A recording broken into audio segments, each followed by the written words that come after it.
Vous n'oublierez jamais ce procès. 3 adolescents sont entrés dans la salle d'audience, non pas en tant qu'accusés, mais en tant que défenseurs de leur propre mère.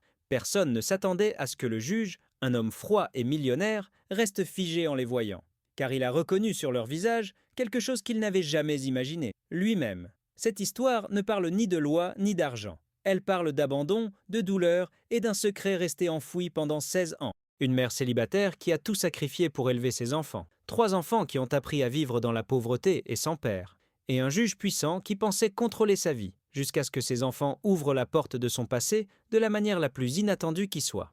Mariana avait toujours été une femme forte, mais ces derniers mois avaient mis à rude épreuve chaque fibre de sa résistance. Elle avait élevé seule ses triplés, Sofia, Daniel et Matteo, depuis leur naissance. Il n'y avait jamais eu de père à la maison, personne pour partager avec elle les nuits blanches lorsqu'un d'entre eux tombait malade, ni pour se lever à 5 heures du matin afin de leur préparer le petit déjeuner avant de courir à son travail.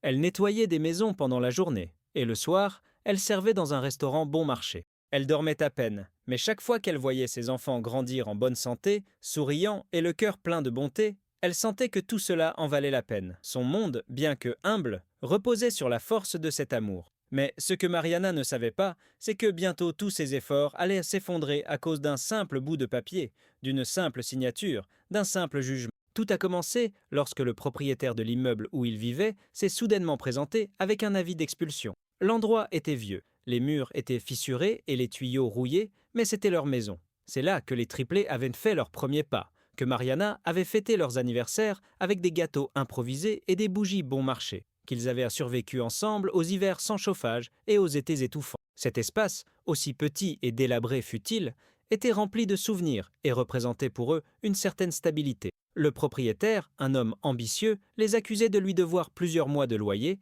alors que Mariana avait conservé dans une boîte les reçus prouvant chaque paiement. Elle savait que c'était un mensonge, mais sa voix n'avait pas assez de force pour affronter quelqu'un d'aussi puissant. Le plus cruel était que ce propriétaire avait engagé un cabinet d'avocats réputé dans toute la ville. Des hommes en costume au sourire froid qui savaient exactement comment manipuler la loi pour la faire pencher en leur faveur. Mariana, en revanche, n'avait même pas les moyens de payer une consultation juridique. Sa seule option était de se défendre seule, et même si elle essayait, l'anxiété la rongeait de l'intérieur. La nuit, quand elle pensait que ses enfants dormaient, elle s'enfermait dans la salle de bain et pleurait en silence, les mains sur le visage, se demandant pourquoi la vie était si injuste avec quelqu'un qui n'avait jamais fait de mal à personne.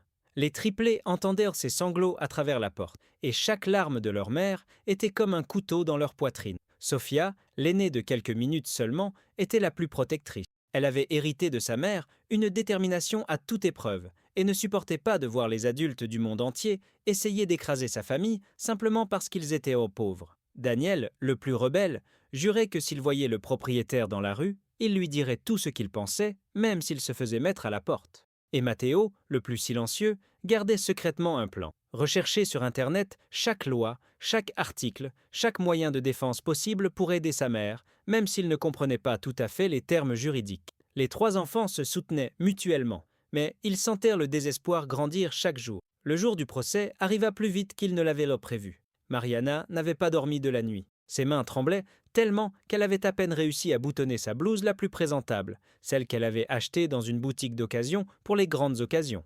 Elle regardait ses enfants et essayait de sourire, mais au fond d'elle-même, elle sentait qu'elle les laissait tomber. Elle savait que les chances étaient contre elle, que devant un tribunal, la voix d'une mère pauvre contre celle d'un propriétaire riche était presque comme un cri perdu dans le désert. Malgré tout, elle décida d'affronter la tempête. Ce que Mariana ne savait pas, c'est que ses enfants avaient appris leurs propres décisions. Ils n'étaient même plus disposés à rester spectateurs. Ils avaient là vu trop souvent leur mère se sacrifier, supporter les humiliations et le silence, avaler les injustices. Cette fois-ci, même s'ils étaient mineurs, même s'ils n'avaient pas d'expérience, ils allaient se lever au tribunal. Ils allaient défendre eux-mêmes la femme qui avait donné sa vie pour eux. Et c'était là le véritable défi. Non seulement la menace de perdre le seul foyer qu'ils avaient, mais aussi le poids d'affronter un système conçu pour écraser les faibles. Mariana contre des avocats millionnaires. Des triplés adolescents contre un tribunal qui ne prenait pas au sérieux les voix des jeunes. Et, plus inattendu encore, le juge qui présiderait l'affaire, un homme intouchable, fortuné, prestigieux et à la réputation d'acier, était quelqu'un qu'il ne s'attendait pas à trouver à cet endroit. Car dans ses yeux se cachait un passé qui, tôt ou tard, allait éclater au grand jour, Et tout commença lors de ce procès. La salle d'audience était plongée dans un silence tendu lorsque Mariana et ses enfants franchirent la porte. Elle gardait la tête baissée, le dossier de reçu à la main, comme si ces papiers étaient sa seule armure contre une armée entière. Les triplés marchèrent derrière elle, non pas comme des enfants effrayés, mais avec une détermination que personne n'attendait de la part d'adolescents. À côté, les avocats du propriétaire portaient des costumes coûteux et des montres brillantes. Ils riaient entre eux comme si l'affaire était déjà gagnée. Et en haut, à la barre, se trouvait le juge. Personne ne le connaissait personnellement, mais tout le monde connaissait son Eduardo Salvatierra. Un homme millionnaire, respecté, célèbre pour sa froideur et ses jugements sévères. Personne ne pouvait imaginer que, en quelques minutes, sa vie allait changer à jamais. Lorsque Mariana leva les yeux et le vit pour la première fois, un frisson parcourut son corps. Ce n'était pas de la peur, mais une reconnaissance immédiate, comme si les années s'étaient effacées d'un seul coup. Ce visage, elle l'avait aimé quand elle était jeune, bien avant que sa vie ne sombre dans la solitude. Mais elle ne dit rien. Elle ne pouvait pas. Elle devait se concentrer pour sauver son foyer. Ce que Mariana ignorait, c'est que Eduardo avait lui aussi ressenti un pincement au cœur en la voyant entrer, même s'il le dissimulait grâce à l'expérience d'un homme habitué à cacher ses émotions. Et ce qui le déconcerte vraiment, c'était de voir les trois adolescents derrière elle. Car même s'il ne les avait jamais vus, il y avait quelque chose dans leurs yeux, dans leurs gestes, dans leur façon de marcher. Quelque chose de trop familier pour être une coïncidence. Le procès commença de manière brutale. Les avocats du propriétaire présentèrent des documents, des chiffres et des discours préparés. Ils affirment que Mariana devait plus de 6 mois de loyer, qu'elle avait refusé de respecter ses contrats, qu'elle était irresponsable. Mariana, la voix tremblante, tenta de montrer ses reçus, mais les avocats l'interrompirent, remirent en question l'authenticité des documents et se moquèrent de ses explications. Le juge, sérieux et distant, a demandé le silence, mais en son fort intérieur, la tempête grondait. Chaque fois que les avocats traitent Mariana de menteuse, quelque chose se brise en lui, et chaque fois qu'il regardait les triplés, il voyait le reflet de son propre sang. À un moment donné, Mariana a failli s'effondrer. Sa voix s'est brisée et ses yeux se sont remplis de larmes. Elle sentait que tout était perdu, que les papiers ne serviraient à rien contre tant de pouvoir. C'est alors que l'inattendu s'est produit. Sofia s'est levée d'un coup. Personne ne s'y attendait. Le cœur battant à tout rompre, elle s'avança et dit d'une voix claire « Votre honneur, nous voulons aussi parler ». Un murmure parcourt la salle. L'avocat du propriétaire rit avec mépris, affirmant que les enfants n'avaient pas leur place dans un tribunal.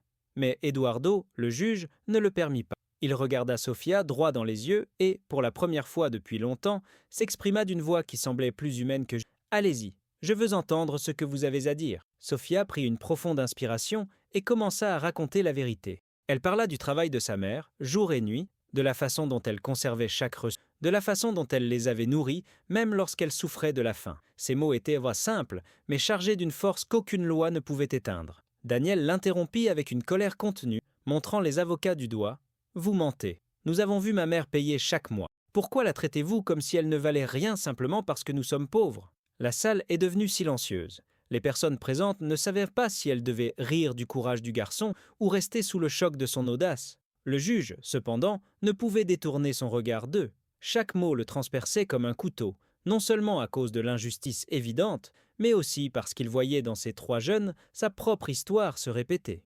Il se souvenait de Mariana, âgée de 17 ans, celle avec qui il avait partagé ses rêves de jeunesse avant de l'abandonner pour son ambition. Il se souvenait de la promesse qu'il n'avait jamais tenue.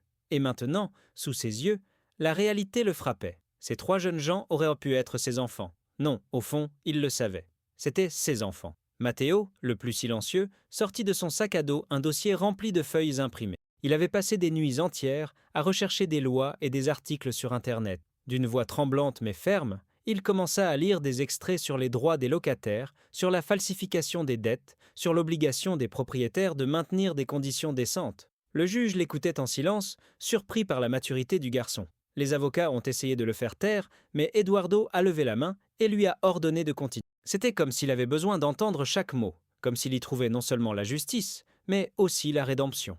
Mariana, en larmes, regardait ses enfants et ne comprenait pas d'où ils tiraient une telle force. Elle était fière, mais aussi terrifiée. Elle savait que s'opposer à des personnes puissantes pouvait avoir des conséquences. Mais ce qui se passait dans cette salle était quelque chose qu'elle n'aurait jamais imaginé. Ses enfants, âgés d'à peine 16 ans, réussissaient ce qu'elle n'avait jamais pu faire. Ils obligent le monde à les voir.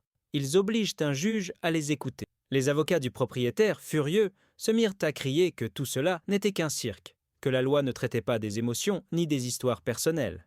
Mais la salle n'était plus de leur côté. Même le public, composé de simples témoins qui avaient assisté à d'autres procès, commençait à murmurer avec indignation contre tant d'injustice. Et le juge, pour la première fois de sa carrière, sentit qu'il ne pouvait plus se cacher derrière sa robe. Car il n'était pas seulement un juge, il était un père face aux enfants qu'il avait abandonnés. La tension montait de minute en minute. Mariana sentait que son cœur allait exploser. Les triplés se tenaient debout, épaule contre épaule, comme un mur humain contre tout le système. Et le juge, les yeux fixés sur eux, savait que le moment était venu de prendre une décision qui allait non seulement définir ce procès, mais aussi toute sa vie. Le procès se poursuivait et chaque minute semblait être une bataille inégale. Les avocats du propriétaire, irrités d'avoir perdu le contrôle, ont commencé à attaquer plus fort. Ils se moquaient des arguments de Matteo, disant qu'ils étaient copiés sur Internet et que un enfant ne pouvait pas interpréter la loi mieux que des professionnels ayant des années d'expérience. Mais ce qu'ils ne comprenaient pas, c'est que, précisément parce qu'il était un garçon sans pouvoir ni ressources, chaque mot de Matteo avait plus de poids moral que n'importe quel discours fleuri. Les personnes présentes dans la salle le ressentaient. Chaque fois que les avocats l'interrompaient, le public murmurait avec indignation, comme s'il assistait à un abus en direct. Mariana a essayé d'intervenir, mais ses enfants avaient déjà pris l'initiative. Sophia s'est relevée et, la voix brisée, a raconté comment elle avait vu sa mère se priver de dîner pour qu'il puisse. Elle a parlé des nuits où Mariana cousait de vieux vêtements à la lumière d'une lampe cassée pour qu'ils aient l'air neufs les jours d'école. Daniel, la colère toujours dans les yeux, a dit qu'il avait parfois voulu arrêter ses études pour travailler et aider à payer le loyer, mais que sa mère lui répondait toujours la même chose : « Ta place est à l'école, pas dans la rue ».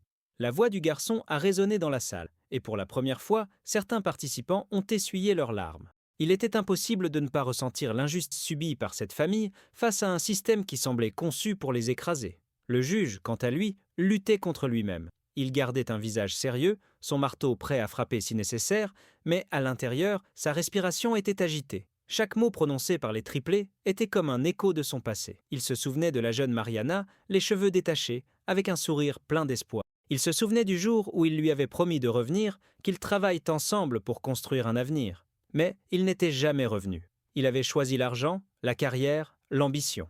Et à ce moment-là, il comprit ce qu'il avait fait. Non seulement il avait abandonné la femme qu'il aimait, mais il avait aussi abandonné 3 enfants qu'il n'avait jamais connus. Les avocats tentent de ramener l'affaire à des chiffres et des documents. Ils présentèrent des contrats, des factures, des bilans. Mais Matteo, nerveux et courageux, fit remarquer que les dates des documents avaient été modifiées et que les signatures ne correspondaient pas aux originales. C'était un détail auquel personne ne s'attendait de la part d'un garçon de 16 ans. Le juge a demandé à ce qu'on lui apporte l'un des documents pour l'examiner et à ce moment-là, toute la salle a retenu son souffle. Eduardo a retourné la feuille, l'a examinée attentivement et a remarqué la falsification. Pour la première fois depuis le début du procès, il a froncé les sourcils à l'adresse des avocats du propriétaire. Ceux-ci ont baissé les yeux, mal à l'aise, ce qui a encore attisé l'indignation du public. Mariana ne savait pas comment réagir. Elle avait peur de se faire des illusions, de penser qu'elle pouvait gagner. Son cœur était partagé entre la fierté de voir ses enfants affronter des géants et la terreur que tout cela ne mène à rien. Des souvenirs d'années de sacrifice lui revinrent à l'esprit. La fois où elle avait marché des kilomètres sous la pluie pour payer le loyer, la fois où elle avait mis sa bague en gage pour leur acheter des uniformes, la fois où elle avait supporté les humiliations du même propriétaire qui l'accusait aujourd'hui. Elle avait tout enduré par amour. Mais maintenant, c'étaient ses enfants qui se soutenaient mutuellement. L'ambiance dans la salle changea peu à peu. Au début, tout le monde s'attendait à un procès rapide où une mère pauvre perdrait comme d'habitude. Mais maintenant, après avoir entendu les triplés, les gens commençaient à se ranger de son côté. Certains hochèrent la tête, d'autres murmuraient avec indignation. Et même 2 journalistes qui couvraient l'affaire se mirent à prendre des notes avec plus d'attention. L'histoire ne concernait plus seulement une dette inventée, mais une famille qui luttait contre l'injustice avec pour seule arme la vérité. Les avocats du propriétaire, acculés, ont demandé une suspension d'audience. On pouvait voir sur leur visage que leur assurance initiale avait disparu. Mais le juge a rejeté la demande d'un coup sec de son marteau. Il n'y aura pas de suspension. Continuons. Sa voix était ferme, presque rageuse. Et même si personne d'autre ne le savait, à ce moment-là, il ne parlait pas seulement en tant que juge, il parlait en tant qu'homme qui voyait l'occasion de corriger la plus grande erreur de sa vie. Les triplés retournèrent s'asseoir, épuisés mais solidaires. Mariana les regarda comme s'ils étaient des héros. Elle n'avait pas besoin qu'ils gagnent pour être fiers d'eux. Ce qu'ils avaient défait était déjà un acte d'amour et de courage qu'aucun tribunal ne pouvait effacer. Mais le plus dur restait à faire. Le propriétaire, furieux, décida de témoigner en personne. Il monta à la barre et se mit à parler avec arrogance, affirmant que Mariana était une folle qui inventait des histoires de sacrifices susciter la pitié, que ses enfants étaient mal élevés, qu'il ne voulait que ce qui lui revenait. Ces paroles étaient venimeuses, mais elles n'eurent pas l'effet escompté. En regardant le juge, il se rendit compte que son visage n'était plus neutre. Eduardo le regardait avec un mélange de mépris et de sévérité que personne n'avait jamais vu chez lui auparavant. L'atmosphère devient insupportable. Mariana sentait ses jambes faiblir, comme si elle ne pouvait plus se tenir debout. Sofia serrait la main de Daniel et Matteo pour ne pas pleurer devant tout le monde. Et le juge, bien qu'il gardât son sang-froid, savait que le moment décisif approchait. Il ne pouvait plus se taire. Il ne pouvait plus rester le juge distant que tout le monde connaissait. Il se trouvait face à une famille qui avait porté le poids de son absence, et tôt ou tard, il devait affronter la vérité. La salle attendait une issue, mais personne n'imaginait ce qui allait se passer. L'air devint lourd, les murmures cessèrent, et tous les regards se fixent sur la barre. Les triplés avaient fait leur part. Ils avaient révélé l'injustice et ému tout le monde. Maintenant, la suite ne dépendait plus d'eux, mais du juge. Et c'est à ce moment-là, alors que le silence devenait insupportable, que Eduardo prit une profonde inspiration, posa son marteau et leva les yeux vers Mariana et les trois jeunes gens. Le tremblement de ses mains le trahissait, mais il ne pouvait plus le cacher. Le procès était sur le point de se transformer en quelque chose de bien plus important qu'une simple affaire d'expulsion. Il était sur le point de devenir une confrontation entre le passé et le présent, entre le mensonge et la vérité. Le juge Eduardo resta silencieux pendant quelques secondes qui semblèrent une éternité. Il fixait du regard les trois adolescents et la femme qu'il avait aimée il y a tant d'années. Toute la salle retenait son souffle, attendant un verdict, un coup de marteau, n'importe quoi. Mais ce qui se passa fut inattendu. Eduardo retira ses lunettes, se frotta le visage et, pour la première fois de toute sa carrière, sa voix trembla devant un tribunal. Cette affaire n'est pas comme les autres. Tout le monde le regarda, perplexe. Les avocats du propriétaire s'agitèrent, mal à l'aise, sur leur siège. Mariana sentit un vide dans son estomac, comme si elle savait qu'elle était sur le point d'entendre quelque chose qui allait changer sa vie pour... Le juge baissa les yeux vers les papiers devant lui, mais en réalité, il ne voyait rien. Tout ce qu'il voyait, c'était des souvenirs. Le visage jeune de Mariana riant dans un parc, la promesse qu'il lui avait faite en secret de ne jamais la laisser seule, la décision égoïste qu'il avait prise après avoir choisi sa carrière et son ambition plutôt que l'amour. Et puis, le vide de 16 années de silence. Il releva les yeux et les fixa sur les trois garçons. « Vous » sa voix se brisa. « Vous ne devriez pas être ici pour défendre votre mère, parce que vous n'auriez jamais dû porter seul un tel fardeau, parce que vous êtes mes fils. » Un murmure assourdissant éclata dans la salle. Certains témoins se levèrent, incrédules, d'autres se couvrirent la bouche de leurs mains. Les journalistes se mirent à écrire frénétiquement. Les avocats du propriétaire pâlissent, ne sachant que dire. Mariana, quant à elle, sentit le sol se dérober sous ses pieds. Le dossier qu'elle tenait lui échappa des mains. Les reçus se répandirent sur le sol et ses larmes jaillirent sans qu'elle puisse les retenir. Les triplés restèrent immobiles, se regardant les uns les autres, comme s'ils avaient au malentendu. Mais le juge répéta d'une voix plus forte « Oui, ce sont mes enfants. Je les ai abandonnés avant même de les connaître, et aucune sur cette terre ne pourra réparer cela. » La salle était glaciale. Sofia fut la première à réagir. Le visage couvert de larmes et de rage, elle cria « Et tu le dis maintenant? Après 16 ans? Après que ma mère ait tout donné toute seule? Après que nous ne t'avons jamais importé ?» Sa voix résonnait d'une douleur qui lui transperçait les os. Daniel frappa la table du poing, incapable de contenir sa furie. « Tu nous as vus souffrir, et tu n'étais même pas là. Comment peux-tu te considérer comme notre père ?» Matteo, le plus discret, parvient à peine à murmurer « Nous n'avons pas de père. » Eduardo ressent chaque mot comme un coup de poing en plein cœur. Il se sentait étouffé par la honte. Il n'aurait jamais imaginé être confronté à la vérité de cette en public, devant tout le monde. Et pourtant, il savait qu'il n'était plus possible de se... Il éleva la voix, regardant le propriétaire et ses avocats. Ce procès est devenu bien plus qu'un simple conflit locatif. Il y a ici des preuves de falsification, d'abus de pouvoir, de manipulation. Ce tribunal ne permettra pas qu'une mère et trois jeunes filles soient détruites par l'ambition d'un homme. Il frappa le marteau avec force, le visage durci, non pas contre Mariana ou ses enfants, mais contre le propriétaire qui avait tenté de profiter d'eux. Le propriétaire, nerveux, a tenté de protester. « C'est une mascarade, vous mélangez des affaires personnelles. » Mais le juge l'a interrompu, la voix pleine d'autorité et de rage contenue. « Taisez-vous. Vous avez construit cette affaire sur des mensonges et vous allez maintenant faire face à la vraie justice. » Il ordonna que les documents soient immédiatement examinés par des experts et, lorsque les falsifications furent confirmées, les avocats restèrent silencieux, vaincus. Le juge déclara la procédure d'expulsion nulle et annonça une enquête officielle contre le propriétaire pour fraude et harcèlement. Mais le plus dur était encore à venir, car même si Mariana et ses enfants venèrent de gagner la bataille juridique, la blessure émotionnelle était ouverte et saignait. Eduardo mit de côté sa robe et parla non plus en tant que juge, mais en tant qu'homme. Il se leva de son siège, descendit les marches et s'approcha lentement. Chaque pas semblait peser des tonnes. Lorsqu'il se trouva face à Mariana, ses yeux se remplirent de larmes. « Je suis désolé, dit-il à voix basse, d'une voix à peine audible dans le silence absolu. Je sais qu'il n'y a pas de pardon pour ce que j'ai fait.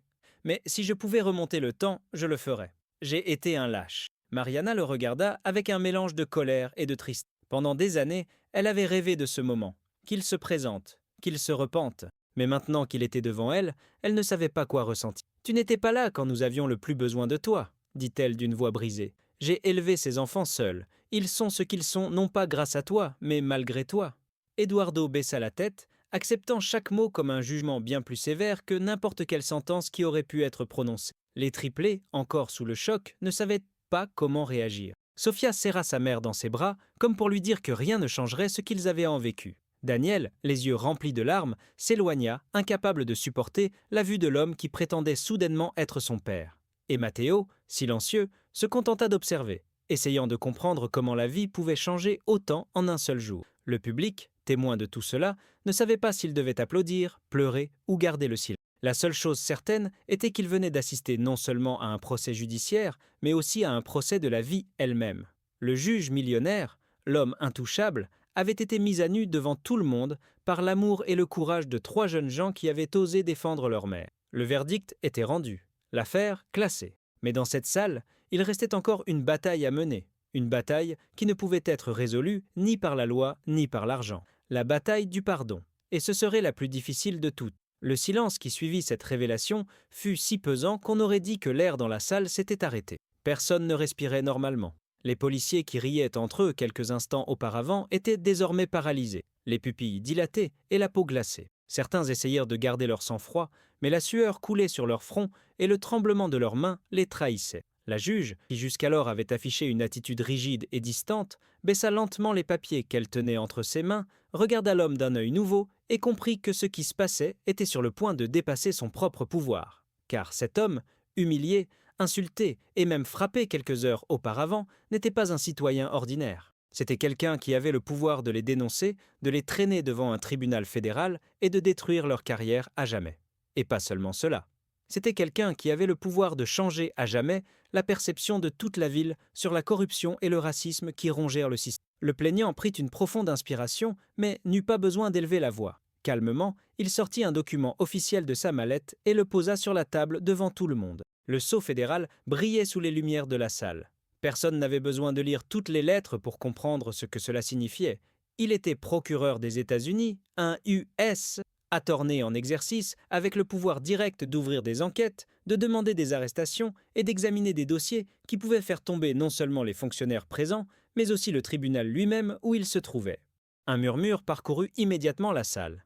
Les journalistes chuchotaient, les citoyens se levèrent de leurs sièges, les avocats échangèrent des regards incrédules. Les policiers accusés baissèrent la tête, comme s'ils s'attendaient à ce que le sol les engloutisse. L'un d'eux, incapable de supporter la tension, s'effondra sur sa chaise, les mains sur le visage, marmonnant quelque chose entre ses dents comme s'il demandait pardon trop tard. La juge a tenté de reprendre le contrôle.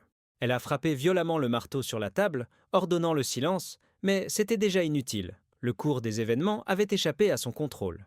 Le procureur, sans élever la voix, a commencé à énumérer un par un les abus. Il ne se limita pas à ce qui s'était passé cette nuit-là.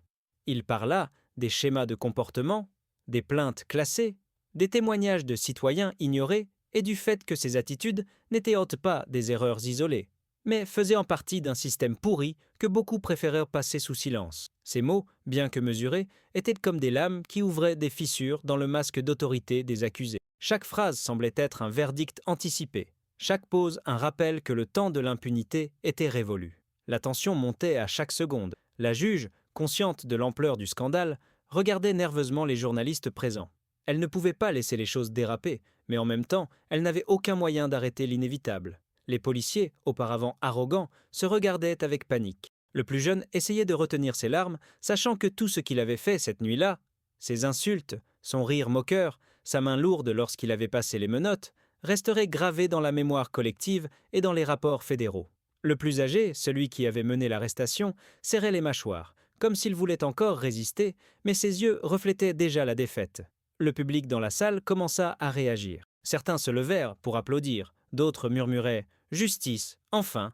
Certains n'arrivaient pas à croire ce dont ils étaient témoins, car pendant des années, ils avaient vu des affaires similaires être étouffées, le système trouvant toujours le moyen de protéger les siens. Mais pas cette fois-ci. Cette fois-ci, la vérité avait éclaté au milieu du tribunal sans que personne ne puisse l'arrêter. C'était comme si toute la douleur refoulée de centaines d'histoires oubliées avait trouvé en cet homme sa voix la plus pure. Puis quelque chose d'encore plus choquant s'est produit. Le procureur, d'un geste ferme, a sorti son téléphone et, devant tout le monde, a passé un appel en mode haut-parleur. La voix à l'autre bout du fil a répondu clairement. C'était un haut fonctionnaire du ministère de la Justice qui confirmait en temps réel qu'une enquête fédérale était déjà en cours contre les agents impliqués. L'écho de ces mots a fait l'effet d'une bombe dans la salle. Personne ne pouvait en douter. Ce n'était ni une menace en l'air, ni un discours enflammé. C'était un fait. Le processus qui allait changer la vie de toutes les personnes présentes était déjà en marche. La juge, dans un effort désespéré pour garder son calme, se pencha en avant et dit « Monsieur le procureur,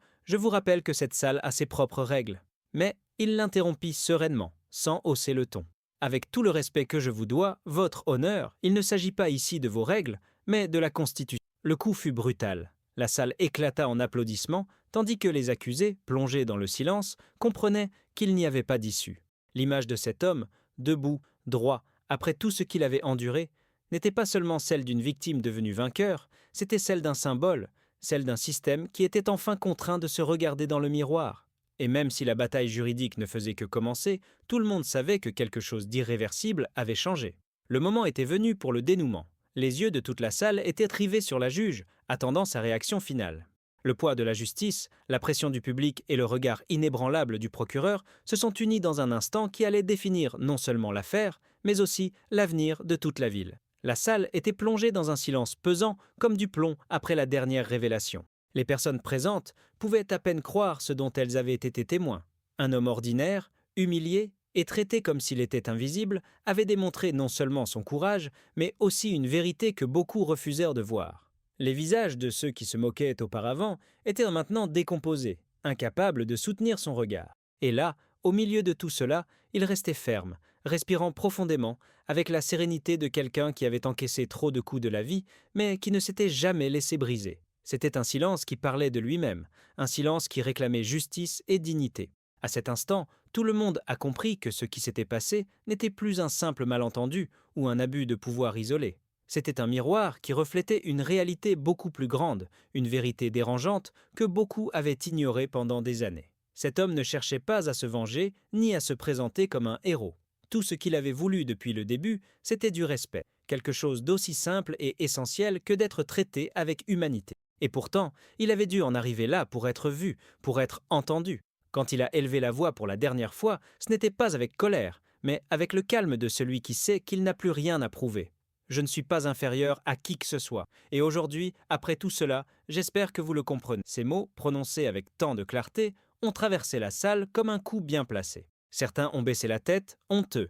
D'autres ont détourné le regard, mais tous savaient que quelque chose avait changé pour tout. L'écho de sa voix est resté suspendu dans l'air. Et ce qui a suivi était inévitable. Une reconnaissance tardive, des excuses brisées, le début d'une réflexion collective qui ne pouvait plus être reportée. Car la vérité avait déjà été révélée, et même si beaucoup auront du mal à l'accepter, il n'y avait plus de retour en arrière possible. Ce jour-là, il ne s'agissait pas seulement de lui, mais de tous ceux qui avaient été réduits au silence, ignorés ou ridiculisés. C'était une victoire silencieuse, mais puissante, qui allumait une étincelle dans chaque témoin, comme pour rappeler que la dignité ne se négocie pas et que le respect ne devrait jamais être un privilège, mais un droit.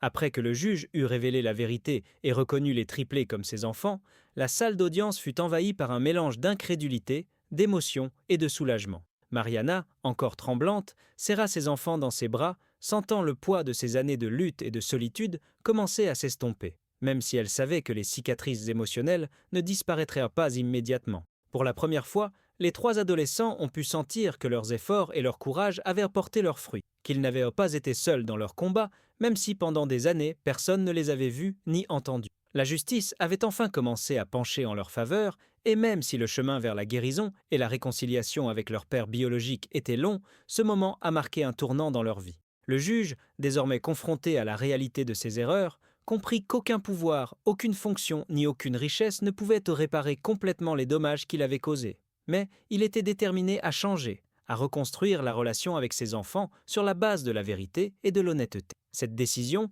bien que tardive, était un pas de géant vers la rédemption personnelle. Les avocats du propriétaire, humiliés et vaincus, comprirent que la manipulation et l'ambition ne pourraient jamais l'emporter sur la force de la vérité et l'union familiale. La salle, qui avait d'abord été le théâtre d'injustice et de moquerie, vibrait désormais d'un sentiment de justice retrouvé, où le courage et la détermination de trois jeunes avaient réussi ce que beaucoup d'adultes n'avaient pas pu faire: révéler la vérité et protéger ceux qu'ils aimaient. Alors que les journalistes documentent chaque détail et que le public se dispersait dans un murmure d'étonnement, Mariana ressentit pour la première fois depuis des années un profond soulagement. Ses enfants avaient grandi trop vite, contraints d'affronter des situations qu'aucun enfant ne devrait affronter, mais ils avaient désormais prouvé que la force de l'amour et de la vérité pouvait surmonter même les plus grandes adversités. Elle les regarda, fière et émue, et comprit que ce moment ne clôturait pas seulement un chapitre souffrance, mais ouvrait également la voie vers un avenir où, ensemble, ils pourraient reconstruire la confiance, le bonheur et l'espoir. Et même si la vie leur avait appris de la manière la plus dure ce que signifiait l'injustice et l'abandon, cette journée au tribunal restera gravée dans leur mémoire comme un symbole de résilience et de courage. L'histoire de Mariana et de ses triplés est devenue un puissant rappel. Même dans les moments les plus sombres, la vérité, l'union familiale et le courage de défendre ce qui est juste peuvent transformer des vies, changer des cœurs et réécrire des destins qui semblaient déjà scellés. La bataille avait été dure, les blessures profondes, mais la fin montrait qu'il n'est jamais trop tard pour affronter les erreurs du passé et construire quelque chose de nouveau à partir d'elles. Si cette histoire vous a tenu en haleine jusqu'à la fin, c'est parce qu'elle a touché quelque chose de réel en vous. Des histoires, comme celle-ci, méritent d'être racontées et partagées. Alors, ne partez pas sans vous abonner à la chaîne, cela nous aide à vous proposer de plus en plus d'histoires poignantes et authentiques. Et bien sûr, n'hésitez pas à laisser un j'aime si cette histoire vous a ému. Maintenant, j'aimerais savoir, qu'auriez-vous fait à la place du protagoniste? Écrivez-le dans les commentaires, je les lirai tous.